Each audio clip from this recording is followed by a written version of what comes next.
En Colombia, Petro convoca a la ciudadanía para tratar de salvar sus reformas en lo laboral y de la salud. Oposición lo califica como electorero. Rusia está a favor de un alto el fuego con Ucrania, pero afirma que hay cuestiones que se deben discutir.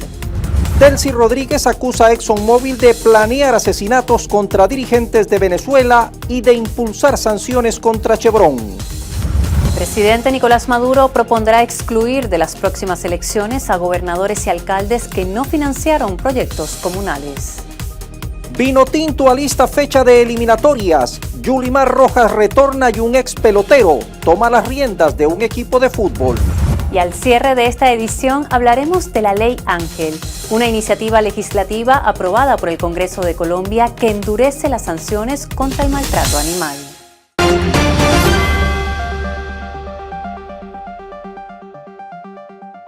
La posible tregua en Ucrania concita la atención mundial, mientras aquí en Venezuela graves acusaciones contra ExxonMobil. Estos algunos de nuestros titulares. Bienvenidos. Melanie.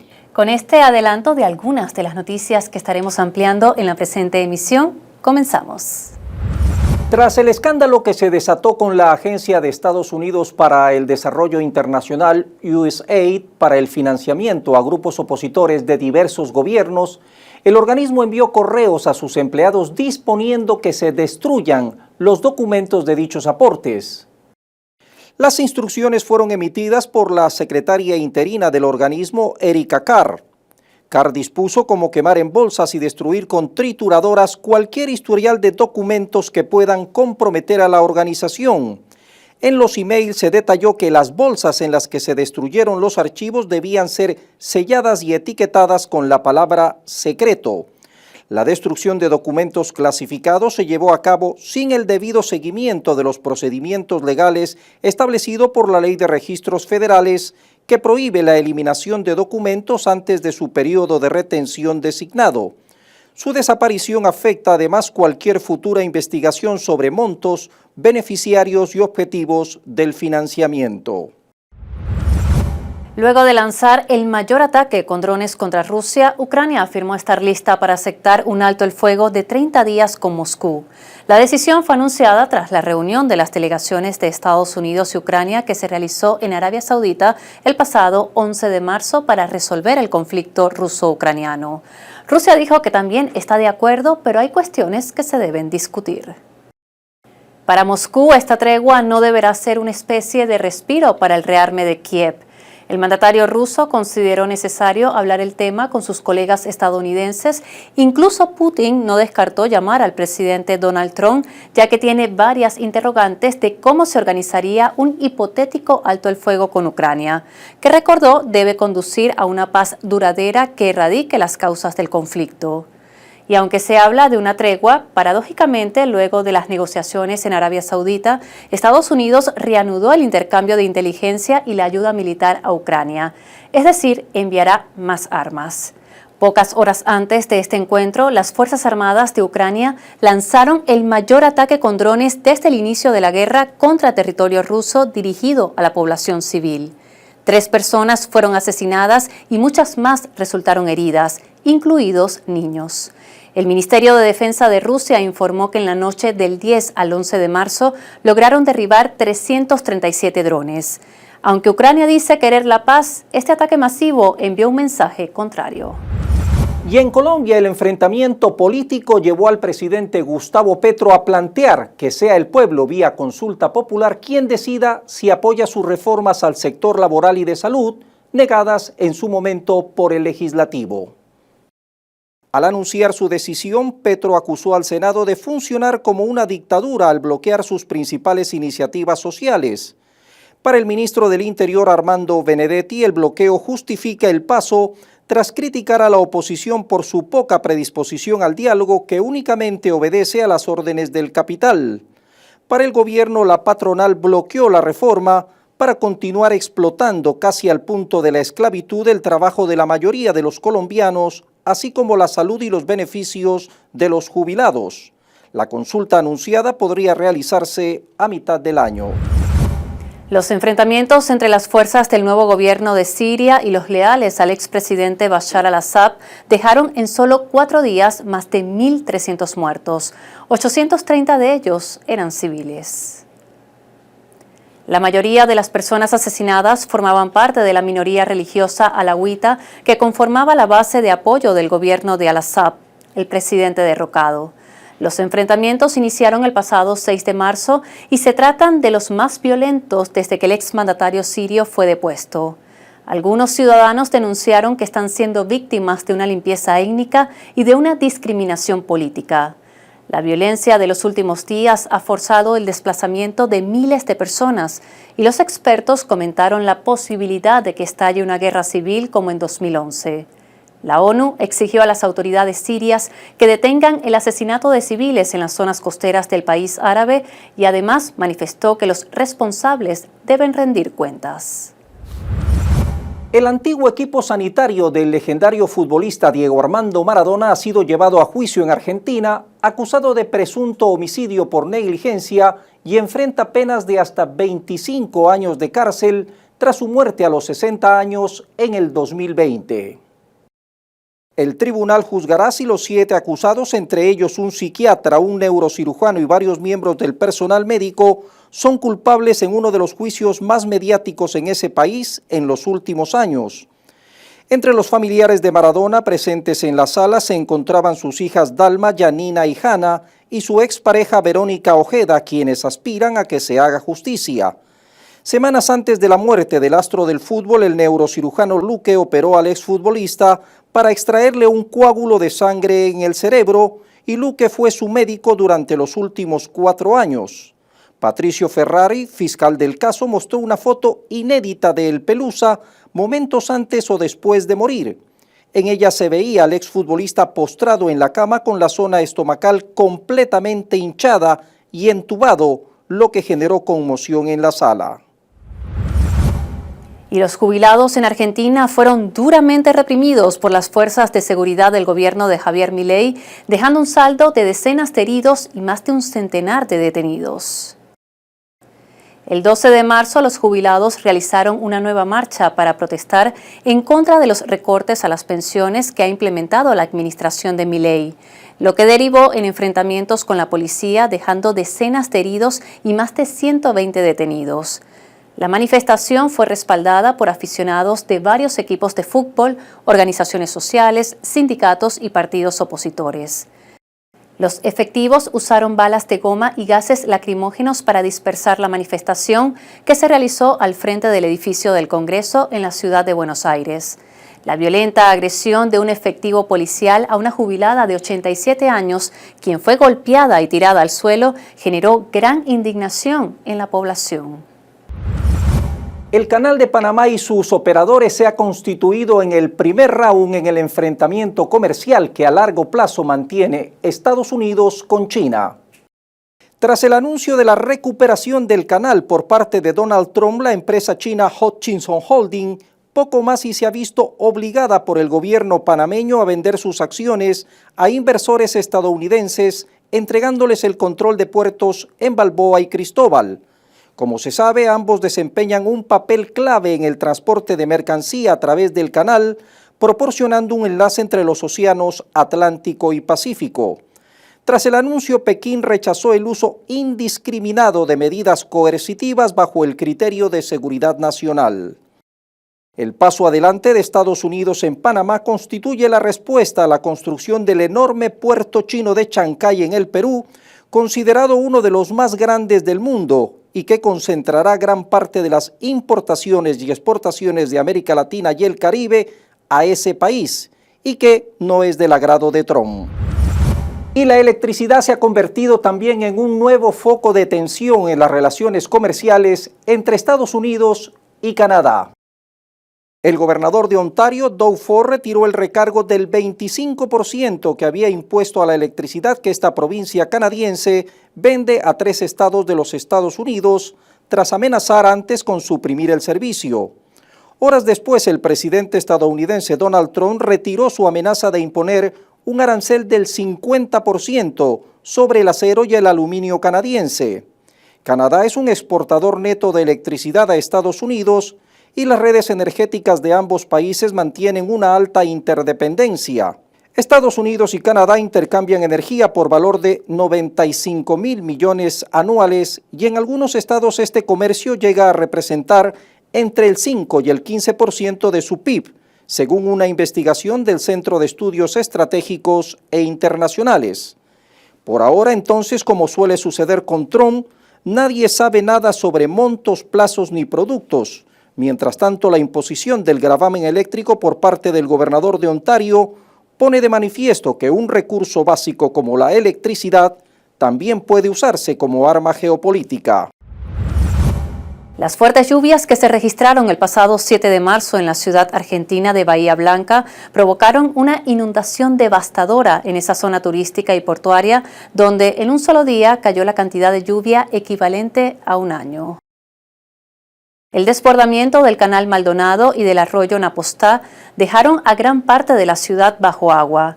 Según reportes de las autoridades, 16 personas perdieron la vida, varias están desaparecidas y más de 1.400 tuvieron que ser evacuadas de la ciudad, ubicada al oeste del país en la provincia de Buenos Aires. El gobierno decretó 3 días de duelo por las víctimas y aunque aprobó una ayuda económica al municipio para ayudar en la reparación de los daños ocasionados, el jefe de gabinete del presidente argentino, Javier Milei, dejó claro que el plan de reconstrucción recae fundamentalmente en la gestión del municipio y la provincia. Según los registros locales, se trata de las peores inundaciones en la historia de esta ciudad. Un nuevo estudio a gran escala permite desmitificar la creencia de que el uso de acetaminofén, ingrediente activo de múltiples fármacos durante el embarazo, incrementa el riesgo de autismo, TDAH o discapacidad intelectual en los niños. El estudio de científicos del Instituto Karolinska de Suecia y de la Universidad de Drexel, publicado en la revista JAMA, analizó los registros médicos y prenatales de hermanos y mellizos con los mismos padres biológicos, descartando dicha suposición. El acetaminofén es uno de los medicamentos más utilizados y mejor estudiados durante el embarazo y se considera seguro y rápido para reducir la fiebre y el dolor. Se espera que el estudio brinde tranquilidad a las personas embarazadas que necesitan tomar acetaminofén para optimizar su salud, aunque lo más recomendable siempre será evitar todo tipo de fármacos en lo posible durante el embarazo. Y preocupados por la violencia entre los niños, Albania anunció el 6 de marzo que prohibirá temporalmente el uso de la red social TikTok en todo el país. Luego del anuncio, la Agencia de Ciberseguridad tenía una semana para ejecutar la medida. Las autoridades albanesas informaron que la decisión se mantendrá durante un año y fue tomada luego de una amplia consulta con 65.000 padres y profesores, y también después de que se establecieran las capacidades técnicas necesarias. Esto sucede mientras se mantiene un diálogo con la empresa china que pronto visitará el país para presentar una serie de medidas para aumentar la seguridad de los niños. La ministra de Educación de Albania explicó que entre estas medidas estaría la instalación de filtros como control parental, verificación de edad e inclusión del idioma albanés en la aplicación. La nación balcánica culpa a la red social de videos de incitar a la violencia y el acoso, especialmente entre los niños, argumentando que posee contenido muy dañino e inapropiado. La red social X de Elon Musk ha sido afectada por olas de interrupción en la presente semana, en lo que, según el multimillonario, obedece a un ciberataque con direcciones IP originadas en Ucrania. Aunque Musk destaca que no están seguros de lo que pasó, sí dejan en claro que hubo un ciberataque masivo para tratar de derribar el sistema con direcciones IP que se originaron en ese país. La empresa prefirió no dar más detalles sobre el asunto, que dijo se está investigando, acotando que es posible enmascarar direcciones IP y hacer que parezca que el tráfico proviene de otro lugar, suplantando ubicaciones. Esto es algo que a menudo ofrecen los hackers. Musk también respondió sí a una publicación en la que X sugiere que las personas están tratando de silenciar al multimillonario y su plataforma, aunque no se han revelado más detalles sobre la interrupción del servicio, incluyendo si fue causada por un ataque dirigido. Down Detector reportó múltiples quejas sobre la aplicación y las interrupciones a nivel global. Las agencias medioambientales están preocupadas por un posible desastre ecológico frente a las costas de Inglaterra, luego de que un carguero chocó contra un petrolero que transportaba combustible de aviación para el ejército estadounidense, provocando un enorme incendio en el Mar del Norte. La zona, rica en fauna, corre grave peligro tras el derrame de combustible en grandes cantidades. El gobierno británico informó que se está estudiando el impacto medioambiental. El embajador Albert Ramdin ha sido elegido secretario general de la Organización de los Estados Americanos para el periodo 2025-2030. El nuevo secretario general de la OEA fue elegido durante una asamblea extraordinaria realizada en Washington y reemplazará al polémico uruguayo Luis Almagro, quien concluye su mandato el próximo 25 de mayo tras una década frente al organismo internacional. El primer ministro británico, Keir Starmer, ha emprendido una reforma del sistema sanitario nacional, entiéndase recorte de servicios, y defiende que la supresión de varios de ellos busca evitar duplicidad. Menciona el organismo que supervisa la prestación de servicios sanitarios. Esta medida confirma lo que en campaña destacaron sus opositores. Lo que se busca, dijeron, es recortar cada vez más el sector público en un esfuerzo por enderezar las finanzas del Reino Unido, lo que ya ha generado protestas. Israel no solo bloquea la entrada de ayuda humanitaria a la devastada Franja de Gaza, ahora también le quitó el suministro eléctrico. El ministro de Energía israelí Eli Cohen argumentó que se trata de medidas de presión para que Hamás libere a los ciudadanos que mantiene cautivos. Acabo de firmar la orden para detener inmediatamente el suministro de electricidad a la Franja de Gaza. Utilizaremos todas las herramientas a nuestra disposición para traer de vuelta a los rehenes y asegurarnos de que Hamás ya no esté en Gaza al día siguiente. En Gaza, las plantas desalinizadoras dependen de la electricidad para producir agua potable. China generó sensación en el mundo de la robótica al enviar una serie de humanoides que se interrelacionan con humanos en tareas cada vez más complicadas a la gala del Festival de Primavera. Maestros de artes marciales, bailarinas, amas de casa, futbolistas y demás dejaron en claro el avance cada vez más acelerado que en este campo genera la nación asiática. Luego de 6 semanas de revisión, Estados Unidos canceló oficialmente el 83% de los programas de la Agencia Estadounidense para el Desarrollo Internacional, USAID. Así lo confirmó el secretario de Estado de Estados Unidos, Marco Rubio, el pasado 10 de marzo. Él explicó que los 5.200 contratos que ahora están cancelados gastaron decenas de miles de millones de dólares en forma que no favorecieron y en algunos casos incluso perjudicaron los intereses nacionales fundamentales de los Estados Unidos. Además, informó que los 1.000 programas que quedan activos los administrará su departamento. Decenas de colectivos, organizaciones de derechos humanos y familiares de personas desaparecidas en México firmaron un pronunciamiento en el que piden a las autoridades federales y estatales una amplia investigación inmediata e independiente sobre el hallazgo del campo de exterminio en Teuchitlán, municipio de Jalisco, en el occidente del país. Las organizaciones advierten que lo encontrado en el sitio confirma el contexto de la violencia generalizada en varias regiones, así como el modus operandi del crimen organizado. El expresidente peruano Pedro Castillo inició el 10 de marzo una huelga de hambre desde la prisión donde permanece recluido hace más de 2 años. Esto como acción de protesta contra el juicio que afronta por rebelión, el cual considera politizado. A través de una carta, el exmandatario informó que, haciendo uso de su derecho humano, ha decidido acatar a partir de la fecha a una huelga de hambre, acto que lo llevan a tomar por las injusticias que se vienen cometiendo en su contra, refiere la misiva, la cual firma como presidente en cautiverio. A 3 días de haberse declarado en huelga, Castillo fue llevado de urgencias al hospital tras sufrir una descompensación. Según los partes médicos, su vida no corre peligro. El volcán de fuego de Guatemala, considerado por los sismólogos como uno de los más activos del mundo, se encuentra actualmente en erupción. Las autoridades del estado centroamericano ya han evacuado a casi 300 familias, pero advierten de que otras 30.000 personas de la zona situada a 60 kilómetros de la capital podrían estar en peligro. Las autoridades han cerrado todos los centros educativos de las inmediaciones y una carretera clave que conecta varias comunidades de la zona.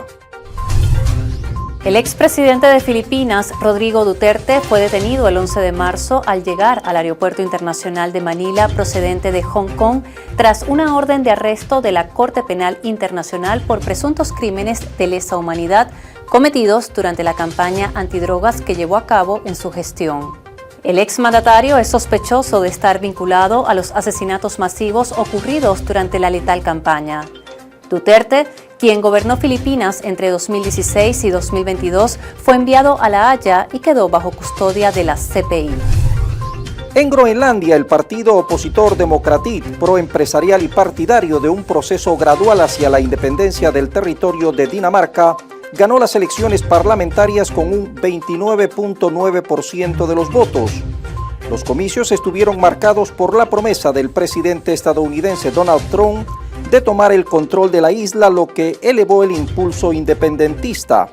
En segundo lugar quedó la bancada Nalerak, partidaria de una independencia rápida que alcanzó el 24.5%. La vicepresidenta Delcy Rodríguez aseguró que la oposición se alió con ExxonMobil desde hace más de una década en un plan que incluye el asesinato de dirigentes. Tras calificar como fascismo las políticas de la empresa, aseguró que si algo llega a ocurrir a alguna autoridad de la República Bolivariana de Venezuela, la responsabilidad recae directamente en ExxonMobil. Rodríguez presentó un documento que evidencia las presiones de la compañía para el retiro de las licencias de explotación petrolera a Chevron con el fin de afectar la economía nacional. Los autores del documento, Juan Zarate, David Schitt, Peter Williams. Estos ideólogos hicieron un documento, que es este documento. ¿Para qué hicieron este documento?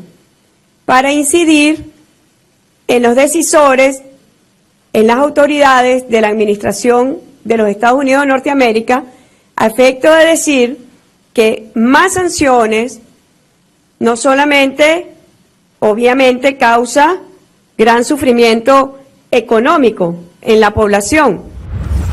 El presidente de Venezuela, Nicolás Maduro, informó que propondrá excluir de las postulaciones para las venideras elecciones regionales y municipales a los gobernadores y alcaldes que no entregaron los recursos a los proyectos comunales. Quien no haya cumplido con esta asignación no podrá optar a la reelección. La vicepresidenta ejecutiva de la República, le he dicho al ministro de Comunas, Ángel Prado, y le he dicho al almirante en jefa, que es vicepresidenta de Asuntos Regionales y Municipales del Partido Socialista Unido de Venezuela, que me chequeen qué gobernadores, qué alcaldes han procedido a financiar el segundo proyecto elegido por ustedes en votación popular el 2 de febrero. Porque gobernador o alcalde que no lo haya hecho, yo voy a proponer en el reglamento para elegir candidatos y candidatas que sea excluido de raíz, no puede ser candidato ni a conserje de su edificio. Ahora les contamos que durante la segunda semana de marzo inició en Venezuela una campaña para acabar con los llamados gestores que realizan trámites en el INTT. Ya hay varias personas detenidas tanto en Cagua como en Caracas y la campaña también está siendo aplicada en el Saime. Comenzamos esta semana dentro del Instituto Nacional del Tránsito Terrestre una campaña de lucha contra el cobro de peajes y gestores. Se ha puesto al frente el propio presidente del organismo. Ya detuvimos a una banda completa en Cagua, otros aquí en Caracas, parte de esa banda, que se dedican a cobrar por debajo de cuerda, ¿ves? Por debajo de cuerda a la gente. Bueno, tan corrupto es el que cobra como el que paga. Si en una oficina están aceptando gestores, voy por los jefes de oficina. Igual lo estamos haciendo en el Saime. El presidente de la República, Nicolás Maduro, enfatizó que Venezuela se fija como meta lograr los costos de producción petrolera más bajos del mundo. Para lograr dicho objetivo, dijo Maduro, la gestión del gobierno nacional se respaldará con la ayuda de la Universidad de las Ciencias Humberto Fernández Morán, la Universidad de los Hidrocarburos y el Instituto de Tecnología Venezolana para el Petróleo. El objetivo es que con nuevas tecnologías venezolanas llegar a tener el costo de producción más bajo del mundo. El presidente no dudó al señalar que sobre ese tema se conocerán muy buenas noticias en los próximos meses. Es una meta tener los costos de producción más bajos. Eso amerita disciplina, trabajo, tecnología e innovación. Recordó que Venezuela cuenta con las mayores reservas de petróleo del mundo y hoy, con nuevas técnicas validadas internacionalmente, dichas reservas están creciendo en un proceso de nueva certificación. Con la participación de más de 1000 comunicadores de todo el país, se efectuó el Taller Nacional de Comunicación Popular que impulsa el pensamiento comunal. El vicepresidente sectorial de Comunicación y Cultura, Freddy Ñáñez, destacó la necesidad de actualizarse en el ámbito de la red global ante lo que calificó como amenazas que representan los mensajes distorsionados de las nuevas tecnologías, muchas de ellas hoy mal utilizadas.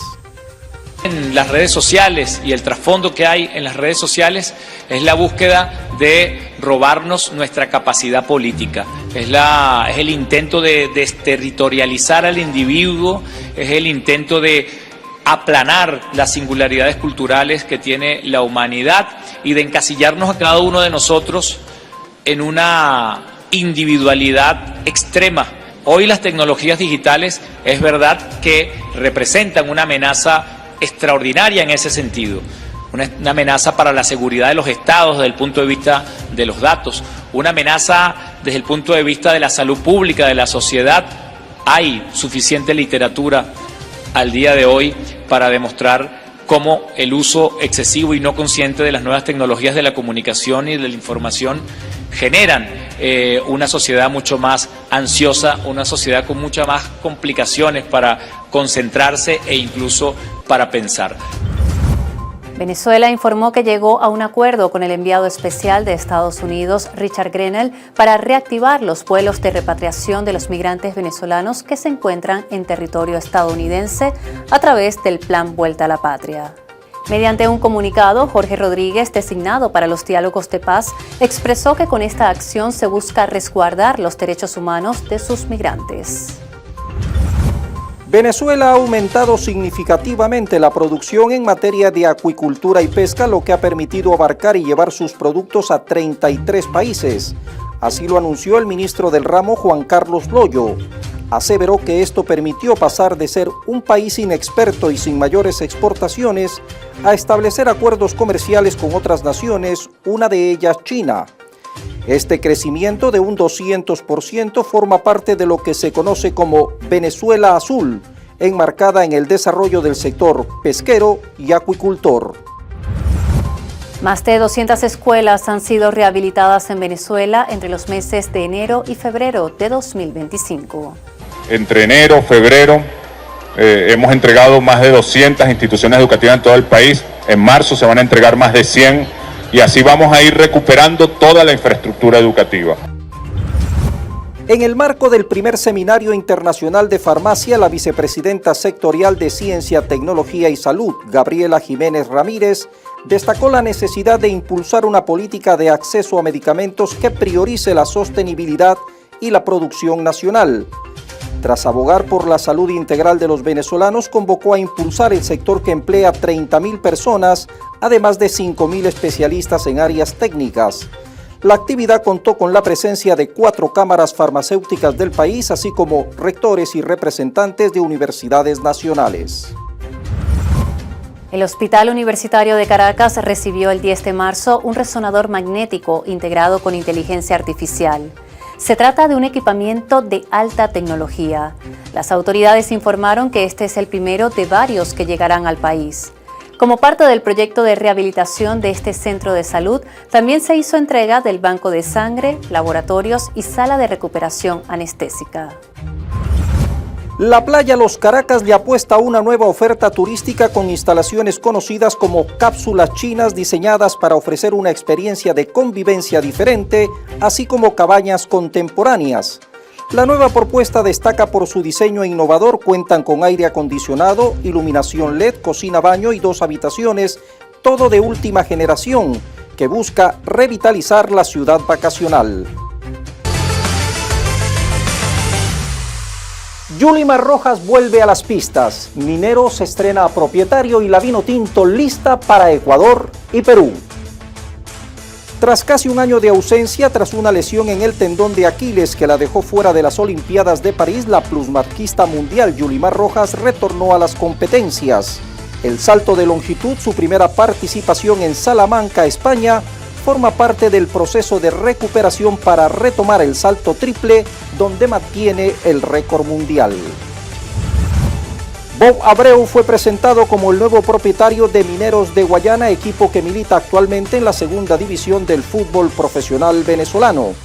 En esta nueva faceta, el ex pelotero aseguró que el primer reto constituye ubicar a Mineros en primera, generar divisiones inferiores y fortalecer la estructura institucional. Con la incorporación de Joseph Martínez, Jan Hurtado, Juan Pablo Añor y Joshua Mejías, quienes regresan a la selección nacional, la Vinotinto está lista para las 2 fechas de las eliminatorias contra Ecuador y Perú.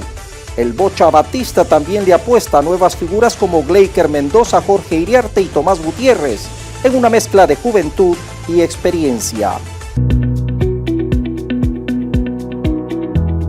Hoy les contamos que el Congreso de Colombia aprobó el pasado 25 de febrero la llamada Ley Ángel, una iniciativa legislativa que endurece las sanciones contra el maltrato animal.